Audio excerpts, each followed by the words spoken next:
Hello प्यारे विद्यार्थियों, मैं हूं भरत कुमार और आप सभी देख रहे हैं ऑनलाइन क्लास जिसमें हम देख रहे हैं पॉलिटिकल साइंस के अंदर बीए थर्ड ईयर वालों के लिए। और ये बीए थर्ड ईयर के अंदर पेपर फर्स्ट हैं और फर्स्ट में हम समझ रहे हैं क्योंकि ये लास्ट यूनिट है। बीए थर्ड ईयर के पेपर जो फर्स्ट है उसकी जो 5 यूनिट होती है, जो 5वीं यूनिट के अंतर्गत हम पढ़ रहे हैं। और आज अपना टॉपिक है आसियान एवं सार्क। तो आज के टॉपिक में सार्क भले पूरा ना हो, बस आसियान को समझने का प्रयास करेंगे। तो ध्यान रखिए कि आसियान का जैसे पूरा नाम यहाँ पे मैंने लिखा है कि दक्षिणी पूर्वी एशियाई राष्ट्र संघ, इसको आसियान कहा गया है। यानी ये ग्लोब के अंतर्गत स्थित दक्षिणी पूर्वी जो देश है, दक्षिणी पूर्वी जो क्षेत्रीय देश है, उनका आपस में एक सहयोग है। उन्होंने आपस में एक सहयोगी गुट बनाकर अपना हर तरह के विकास को ध्यान में रखा गया है। ठीक है, तो अब जैसे हम बात करते हैं तो वर्तमान में आसियान में कितने मेंबर देश हैं? 10 देश है। कितने हैं? 10। लेकिन जब शुरुआत हुई थी तो ध्यान रखना, इस शुरुआत के उद्देश्य में इसके इतने देश नहीं थे, लेकिन इसकी स्थापना बैंकॉक में एक संधि पत्र पर हस्ताक्षर के दौरान औपचारिक रूप में हुई थी।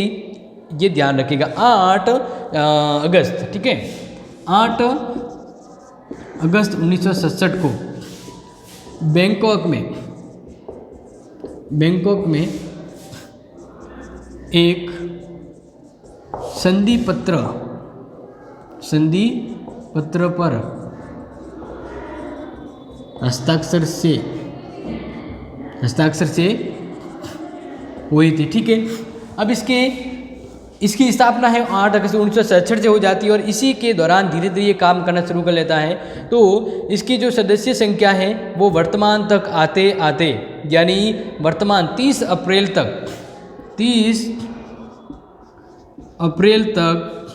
1990, 30 अप्रैल 1990 सॉरी है 99 लिखा हुआ है, तो 1999 तक इसमें 30 अप्रैल तक इसमें जो सदस्य है वो 10 देश हो गए।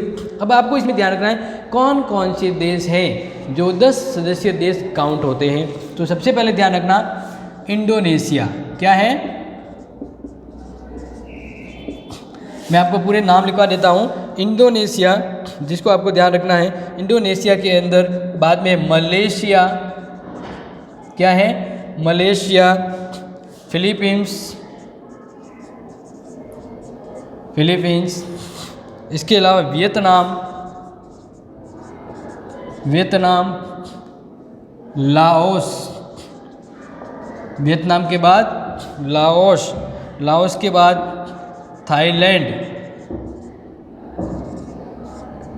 थाईलैंड के बाद ध्यान रखिएगा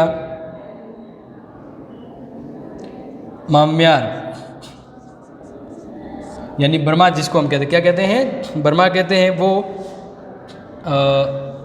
यहाँ से मैं बता रहा हूँ तो ये थोड़ा ध्यान रखिएगा, ठीक है। इसके बाद कंबोडिया, ब्रुनेई और लास्ट में कंबोडिया। किसने बोडिया? कंबोडिया ने। यानी इस तरह से ये वाला जो लास्ट वाला देश है वो देश कब जुड़ा इनसे? 30 अप्रैल 1999 से जुड़ गया था। इस तरह से ब्रुनेई मतलब इस संगठन की स्थापना होती है। अब बात करें इसका उद्देश्य क्या है, तो अपने जो सदस्य देश है इनका हर संभव विकास करना, हर क्षेत्र में। जैसे बात करें तो इनके सदस्य जो राष्ट्र है उनके सहयोगी तौर पर यह इनके लिए सामाजिक, राजनीतिक, आर्थिक, तकनीकी एवं सांस्कृतिक क्षेत्रों में सहयोग करना। क्या करना? सहयोग। ये अपने आपसी देश अपने आपस में अपने सहयोगी देशों के मध्य इस प्रकार से हर तरह से सहयोग करते हैं। तकनीकी, जैसे किसी ने डेवलप की है तो वो तकनीकी उस वाले को देगा, उसकी तकनीकी यहाँ पे लाई जाएगी। इस तरह से इनका ये सहयोग चलता है। क्या चलता है? सहयोग। एग्जाम में जब आए तो आपको ये ध्यान रखना है कि ये इनके मध्य सहयोग का ये महत्वपूर्ण बिंदु होता है। यानी कहा जाए कि ये संगठन किस रूप में काम करता है या इस संगठन का क्या उद्देश्य है।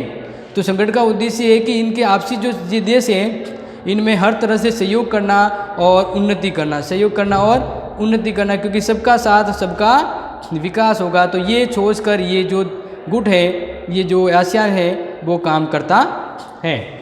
ओके, ये समझ में आ गया है। अब बात करते हैं इनकी सबसे महत्वपूर्ण, तो ध्यान रखिएगा आसियान का पहला शिखर सम्मेलन कब हुआ था, उसकी मैं डेट आपको लिखवा देता हूँ ताकि आपको ध्यान रहे। इनका पहला सम्मेलन महत्वपूर्ण है और एग्जाम में काफ़ी बार आता भी है, ठीक है, तो आपको उसको लेकर भी ध्यान रखना है। तो आसियान का पहला जो सम्मेलन है वो हुआ था 23-24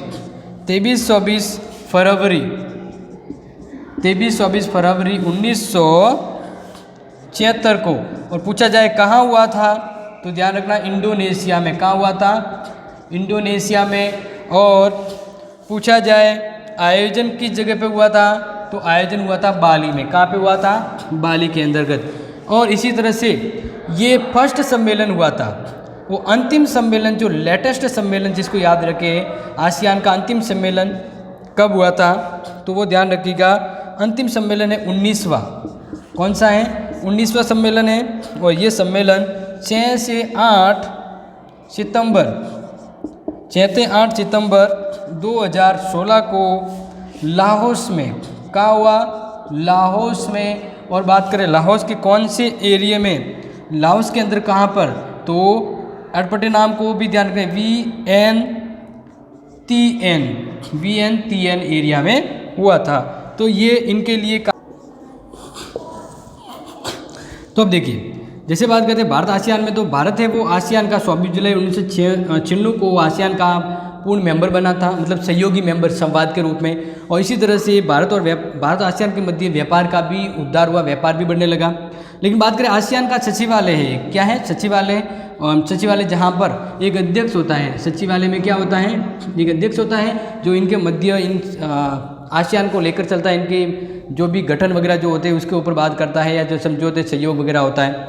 इनका अंतिम जो सम्मेलन है 29वां सम्मेलन है वो लाहौस में हुआ था। कहाँ हुआ था? लाहौस में हुआ था। ये आप थोड़ा सा ध्यान रखिएगा। और बात करते हैं ये सचिवालय कहाँ आया हुआ है इनका? जकार्ता में। और जकार्ता कहाँ है? इंडोनेशिया में। अब ध्यान रखिए कि आसियान का जो ये मेंबर है, यानी आसियान है जो काम क्या करता है, अगर मैं बात करूँ ये, तो कुछ इंपॉर्टेंट बात ध्यान रखें कि आसियान के कार्यों का क्षेत्र काफ़ी व्यापक है। आज समस्त राजनीतिक, आर्थिक और सामाजिक, सांस्कृतिक हर क्षेत्र में है। आसियान के देश एक दूसरे का सहयोग करते हैं और सामाजिक और सांस्कृतिक गतिविधियों से संबंधित स्थायी समिति ने अनेक परियोजनाएं बनाई है, जिसका उद्देश्य जनसंख्या नियंत्रण, परिवार नियोजन, कार्यक्रम को बढ़ावा देना, दवाइयों के निर्माण, नियंत्रण, शैक्षणिक, खेल प्रबंध, सामाजिक, राजनीतिक हर तरह की कार्य प्रणाली को महत्व दिया गया है।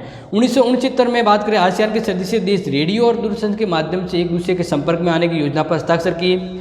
आसियान देशों ने 1971 में हवाई सेवाओं के व्यापारिक अधिकारों की रक्षा और 1972 में फंसे जहाज़ों की सहायता पहुंचाने संबंधी समझौते पर भी हस्ताक्षर किए। इस तरह से आसियान आने वाले समय में एक समृद्ध आर्थिक सहयोगी संगठन उभरने की कोशिश भी कर रहा है। इनकी प्राथमिकता के आधार पर सीमित वस्तुओं के स्वतंत्र व्यापार क्षेत्र, साझा बाजार स्थापित करने की है। क्योंकि 1976 के जब पहला बाली शिखर सम्मेलन हुआ था, तो इसके तहत इनका उद्देश्य था कि बाहरी आयात कम करके अपने सदस्य देशों को आत्मनिर्भर और आपसी व्यापार को बढ़ावा देना, अधिशेषी खाद्य, ऊर्जा, शक्ति और इन क्षेत्रों में जो पीड़ित है उनको आसियान की ओर से मदद देना। आसियान के देश व्यापार को अधिक क्षेत्रीय व्यापार बनाने का प्रयास कर रहे हैं और अपने सदस्य देशों का सहयोग करें। तो ये जो मैं आपको समझा रहा हूँ आसियान की पृष्ठभूमि है। और पूछा जाए तो ये आप लिखिएगा, और दोबारा कोई इंपॉर्टेंट क्लास होगी तब हम बताएंगे। इसी तरह एक सार्क जो होता है, सार्क जो है वो भारत का एक संगठन है, भारत के सहयोगी देशों का संगठन जो आपस में मिलकर काम करता है। सार्क जिसकी मंशा, यानी जिसका जो सार्क के अंदर भारत एक खुद मेंबर है, जैसे आसियान है ना वैसे ही सार्क भी है। और सार्क की बात करें, कुछ चीज़ें अगर मैं बताऊं, तो वर्तमान सार्क की जो स्थापना है वो 8 दिसंबर 1985 को हुई थी। मैं सार्क को भी यहाँ पे साथ में बता देता हूँ। सार्क की स्थापना 8 दिसंबर 1985 को हुई थी, ठीक है ना। सार्क की स्थापना, ये भारत का सहयोगी देश संगठन है और इसकी स्थापना की जैसे मैं बात कर रहा हूँ, तो कुछ चीज़ें यहाँ पे साथ में नोट भी कर लेता हूँ ताकि आपको ध्यान रहेगा। और वर्तमान में आसियान अपने सार्क के अंदर कितने देश हैं, तो वर्तमान में सार्क के अंतर्गत यानी SAARK सार्क इसमें 7 देश हैं। कितने देश हैं? 7 देश हैं जो सहयोगी देश के तौर पर माने जाते हैं। जैसे ध्यान रखना, भारत, पाकिस्तान, बांग्लादेश, नेपाल, भूटान, श्रीलंका और मालदीव। तो ये सभी पड़ोसी देश हैं और राजनीतिक क्षेत्र में सहयोग की शुरुआत की इन्होंने। ऐसे ही संघ के सदस्य देशों में लगभग 162 लोग हैं जो इसमें कवर अप होते हैं यानी रहते हैं। तो आसियान का सार्क का 14वां सम्मेलन था वो दिल्ली में हुआ था। इसका सम्मेलन,